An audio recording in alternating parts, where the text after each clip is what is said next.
नमस्कार, आप देख रहे हैं डेली न्यूज 9 और मैं हूं मनीषा श्रीवास आपके साथ। डालते हैं एक नजर आज की मुख्य खबरों पर। दर्शकों, इस वक्त हमारे समक्ष है डॉक्टर पंकज परवानी जी। सर, आप हीरा हॉस्पिटल में आप एंडोक्रोलॉजिस्ट हो।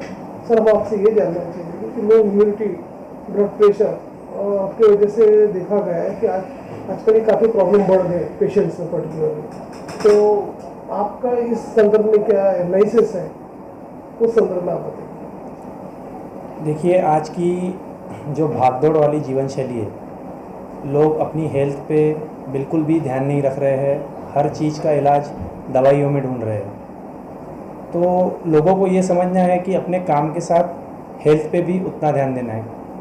एक्सरसाइज से लेके, खान पान से लेके, हम आज फंक्शंस में जाते हैं, बाज़ार में जाते हैं, जो सामने मिल जाता है हम घर लेके आते हैं, खाते हैं, मिठाइयाँ खाते हैं, तेल से बनी हुई चीज़ें खाते हैं।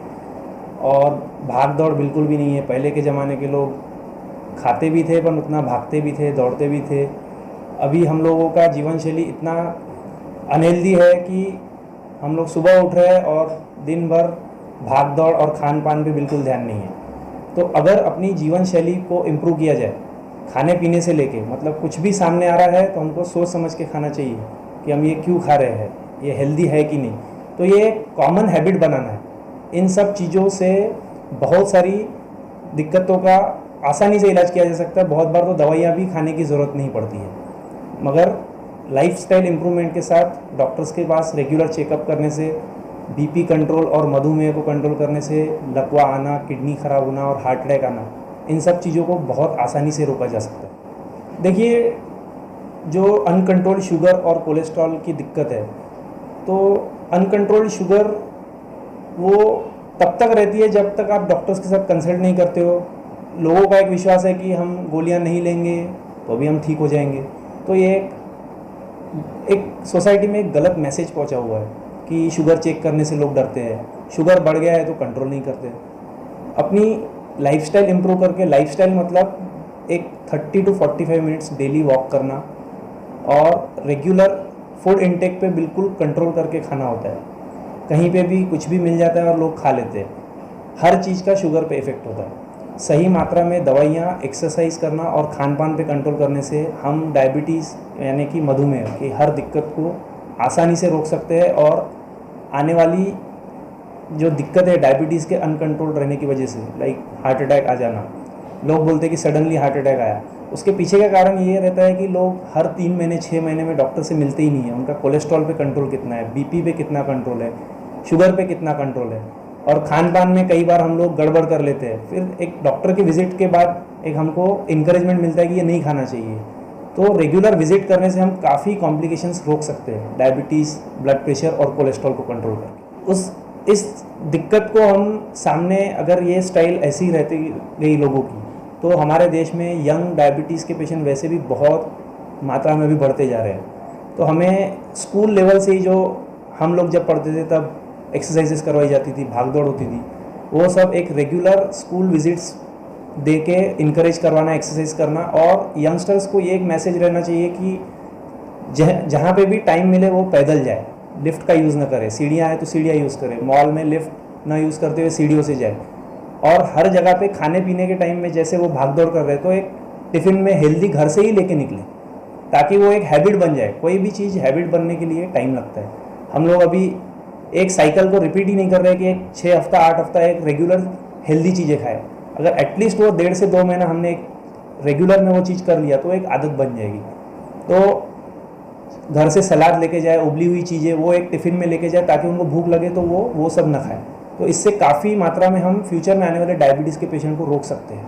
और बहुत सारा एक हेल्थ सिस्टम पे जो बर्डन आ रहा है इंडियन हेल्थ सिस्टम में, वो रोका जा सकता है। तो देखिए, ये जो मोटापे के हम लोग अभी पेशेंट्स इतने देख रहे हैं, यंगस्टर लाइक 20 की उम्र में, 30 की उम्र में, उसका कारण ये है कि एक्टिविटी कम है और खान पान बहुत ज़्यादा है। तो बॉडी में एनर्जी इनटेक और आउटपुट, ये दोनों का एक बैलेंस रहना चाहिए। अभी हो क्या रहा है कि खाना आ बहुत रहा है अंदर, पर उतना आउटपुट नहीं है। तो जो एक्स्ट्रा आ रहा है वो जमा होते जा रहा है और वो चर्बी के फॉर्म में कन्वर्ट होते जाता है, जिसको हम साइंटिफिक भाषा में ट्राइग्लिसराइड्स बोलते हैं। वो जो एडिपोसाइट्स, जो फैट टिश्यूज़ है, उसके अंदर जमा होते जा रहा है। तो एक तो खान पान पे जब भी हम खाने के लिए बैठते हैं, यंगस्टर्स को एक मैसेज जाना चाहिए कि खाने के लिए फैमिली के साथ में बैठ के खाना चाहिए और तोल मोल के खाना चाहिए, और घर के किचन में जो भी बन रहा है बहुत केयरफुली सिलेक्ट करके बनाना चाहिए, ना कि ऑयली चीज़ें बनाई जा रही है। सब्जियों को, जो एक कच्ची सब्जियां होती है या उबली हुई चीज़ें, उनको ज़्यादा सेवन करना चाहिए, ना कि तेल में बनी हुई चीज़ें और जंक फूड्स। तो इन सब चीज़ों को एक रेगुलर हैबिट में लाने से काफ़ी यंगस्टर्स का जो ये ओबेसिटी का जो बहुत ज़्यादा प्रमाण बढ़ रहा है देश में, बहुत आसानी से कंट्रोल किया जा सकता है। बट प्रॉब्लम यह है कि अभी लोगों को मैसेज ही नहीं है।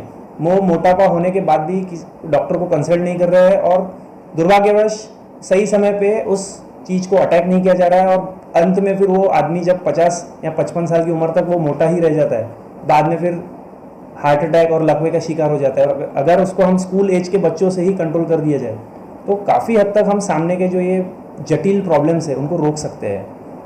अनुवांशिक जो डायबिटीज़ हम बोलते हैं कि फैमिली, एक जनरेशन को डायबिटीज़ है, दूसरी जनरेशन को भी डायबिटीज़ हो जाता है। तो एक्चुअल डायबिटीज़ जो होता है एक टाइप 1 होता है और एक टाइप 2। तो टाइप 2 डायबिटीज़ मान लो किसी के माता पिता को है, तो नेक्स्ट जनरेशन को चांसेस रहते हैं सामान्य जनता से कंपेयर किया जाए तो ज़्यादा। लेकिन अगर उस जनरेशन ने अपनी हेल्दी लाइफस्टाइल रखा और खान पान पे कंट्रोल रख के एक्सरसाइजेस किया, तो काफ़ी हद तक वो भी अपने आप को डायबिटीज़ से पीड़ित होने से रोक सकते हैं। अगर आपको इस चीज़ का नॉलेज मिल जाए और आप सही डॉक्टर के संपर्क में आके पहले से ही अच्छे से गाइडेंस मिल जाए, तो हम काफ़ी हद तक डायबिटीज़ के पेशेंट्स, बढ़ने वाले नंबर ऑफ पेशेंट्स को रोक सकते हैं। बाकी एक जो टाइप 1 डायबिटीज़ रहता है वो एक अलग ही बीमारी है, उसका केवल जेनेटिक कारण नहीं है। अभी जितना साइंस को समझ में आता है उसमें जो हमारे बॉडी में जहाँ पे इंसुलिन बनता है, पैनक्रियाज में बीटा सेल्स रहती है, आइलेट सेल्स बोलते हैं उनको, उसको अपनी बॉडी खुद ही डैमेज करती है और इंसुलिन की फैक्ट्री ही खराब हो जाती है उस बीमारी में, टाइप 1 में। तो उसमें केवल जेनेटिक ही एक रीज़न नहीं है, बहुत सारे इन्वायरमेंटल फैक्टर्स है। बट साइंस को जितना समझ में आया है आज तक, उस बीमारी में इंसुलिन की मात्रा ऑलमोस्ट नहीं के बराबर बनती है, और वैसे पेशेंट को इंसुलिन की ट्रीटमेंट रेगुलर लेना बहुत ज़रूरी होता है। कई बार पेशेंट अपनी पाथ से डाइवर्ट होकर अलग अलग थेरेपीज़ के चक्कर में जाके अपनी किडनियों को ख़राब, आँखों को ख़राब कर देते हैं, और तब तक बहुत लेट हो जाता है। तो ऐसे पेशेंट को एक क्वालिफाइड डायबिटोलॉजिस्ट के पास जाके अपना निदान और हमेशा इंसुलिन का ट्रीटमेंट सही समय पर लेना चाहिए और हेल्दी लाइफस्टाइल अपनानी चाहिए। तो देखिए, डायबिटीज़ कंट्रोल में नहीं रह रहा है आज के तारीख में। हमारे पास मतलब साइंस ने इतनी प्रोग्रेस कर ली है कि इतनी अच्छी दवाइयाँ अवेलेबल है, प्लस दर्शकों ने अगर हेल्दी लाइफस्टाइल अपनाया और हर 3 से 6 महीने में सिर्फ डॉक्टर के साथ संपर्क में रहे, तो डायबिटीज़ को बहुत आसानी से कंट्रोल किया जा सकता है। न्यू इरा हॉस्पिटल में हम लोग कोई भी नया जिसको डायबिटीज़ पता चला है या बॉर्डर लाइन पे जिसको प्री डायबिटीज़ बोलते हैं, उस स्टेज में पेशेंट आता है तो हम उनका एक बेसिक पूरा इन्वेस्टिगेशंस करवा के ब्लड शुगर, कोलेस्ट्रॉल, क्रिएटिनिन जो किडनी से संबंधित रहता है, आँखों के पर्दे की जांच जिसको रेटिनल एग्जामिनेशन बोलते हैं, ये सब करवा के हम उस पेशेंट को उसी स्टेज पे, जब डायबिटीज़ जस्ट पता चला है, उसी स्टेज पे पर्याप्त मात्रा में दवाइयाँ और उसकी लाइफस्टाइल मॉडिफिकेशन करके सामने वाले जो बहुत महंगे खर्च और जिसमें पेशेंट की पूरी क्वालिटी ऑफ लाइफ ख़राब हो जाती है, उसको आसानी से रोक सकते हैं और पेशेंट एक अच्छा क्वालिटी ऑफ लाइफ जी सकता है। में शुगर चेक करते रहेंगे, नॉर्मल रहेगा तो हो सकता है उनको कोई दवाई की भी ज़रूरत ना पड़े। बट ऐसे पेशेंट्स को जिनको स्टीरॉयड के बाद शुगर बढ़ के मिला था, उन्होंने एटलीस्ट 3 से 6 महीने में एक अपना फास्टिंग और पोस्ट लंच 2 घंटे के बाद का शुगर करवाना मैंडेटरी है। आज स्कूल्स या कॉलेजेस के बाहर कोल्ड ड्रिंक्स, बर्गर, पिज़्ज़ा, इतने सब दुकानें हैं, तो बिकॉज वो बच्चों को नॉलेज नहीं रहता है और वो इसलिए वो लोग खा लेते हैं। तो अगर घर से ही ये हैबिट बनाई जाए कि ये हेल्दी लेके खाना है स्कूल में या कॉलेज में, और उन लोगों ने कोल्ड ड्रिंक्स और ये जंक फूड्स पे खुद होके कंट्रोल रख दिया, तो मैं समझता हूँ कि काफ़ी डायबिटीज़ के पेशेंट फ्यूचर में, हम जो नए डायबिटीज़ के पेशेंट यंग जनरेशन में आने वाले, हम रोक सकते हैं। तो मैं एक ही मैसेज देना चाहूँगा इन शॉर्ट कि हम जो भी खा रहे हैं उस पर 10 बार सोचना चाहिए कि हम ये क्यों खा रहे हैं, क्योंकि ये एक दिन के खाने से फ़र्क नहीं पड़ता है, बट ये जब आदत बन जाती है और वो चर्बी में कन्वर्ट होते जाता है और बाद में डायबिटीज़ का शिकार पेशेंट हो जाता है। ऐसी ताज़ा खबरों की अपडेट के लिए आप देखते रहिए डेली न्यूज़ 9 और हमारे चैनल को लाइक करें, ज़्यादा से ज़्यादा शेयर करें और